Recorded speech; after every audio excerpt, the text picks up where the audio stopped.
मी सहाय्यक पोलीस निरीक्षक कल्याणी वर्मा, नेमणूक पिंपळगाव हरेश्वर पोलीस स्टेशन.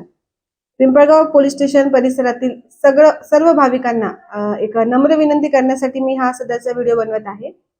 सावखेडा येथे आपली भैरवनाथ बाबा यांची यात्रा चालू आहे. त्यानिमित्ताने 3 रविवार आपले सुखरूपपणे पार पडलेले आहेत.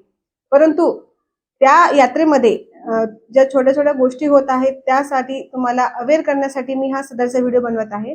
माझी सर्व यात्रेसाठी येणाऱ्या सर्व महिलांना एक विनंती आहे की त्यांनी यात्रेनिमित्त येताना आपल्या अंगावरील दागिने हे घरीच काढून ठेवा. एक नकली मंगळसूत्र तुम्ही घालून तुमच्या आयुष्याची किंवा तुमच्या लग्नातली तुमची जी ओळख आहे ती तुम्ही वाचवू शकता.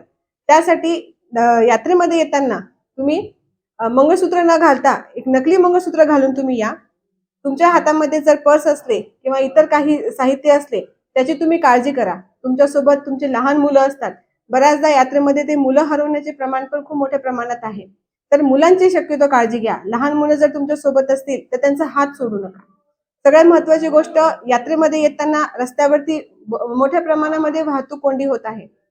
सर्व भाविकांना माझी ही नम्र विनंती आहे की आपण आपल्याच दिशेने जाताना ओव्हरटेक न करता, रस्ता छोटा आहे त्या कारणाने तिथं वाहतुकीची कोंडी मोठ्या प्रमाणात होत आहे, तर रस्ता ओव्हरटेक करताना आपण आपल्याच दिशेने हळूहळू जर तुम्ही पुढे गेले तर यात्रेमध्ये येणाऱ्या नागरिकांना दर्शनासाठी त्याचा व्यवस्थित उपयोग होईल आणि वेळेत ते सगळे आपले दर्शनासाठी मंदिरात पोहोचतील आणि वेळेत ते घरी पोहोचतील.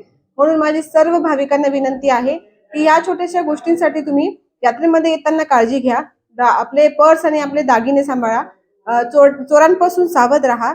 जर तुम्हाला कोणी संशयित वाटत असेल तर आजूबाजूला आपले जे पोलीस आहे, युनिफॉर्म मधले पोलीस आहे आणि काही सिव्हिल मधले पोलीस आम्ही तिथे फिरत आहे. तर तुमच्या संशयित जर तुम्हाला कोणी वाटत असेल तर तुम्ही ती माहिती पोलिसांना द्या. पाळण्याच्या ठिकाणी जेव्हा तुम्ही लहान मुलांना घेऊन जात आहात तिथे पाळण्यामध्ये बसण्यासाठी बऱ्याच प्रमाणामध्ये गर्दी होत आहे. शक्यतो महिलांनी महिलांपासूनच सावध राहा, कारण की चोरणाऱ्या बऱ्याच महिलाच आहे. त्या कारणाने आपल्या आजूबाजूला कोण आहे याची आपण दक्षता ठेवा, लक्ष ठेवून राहा.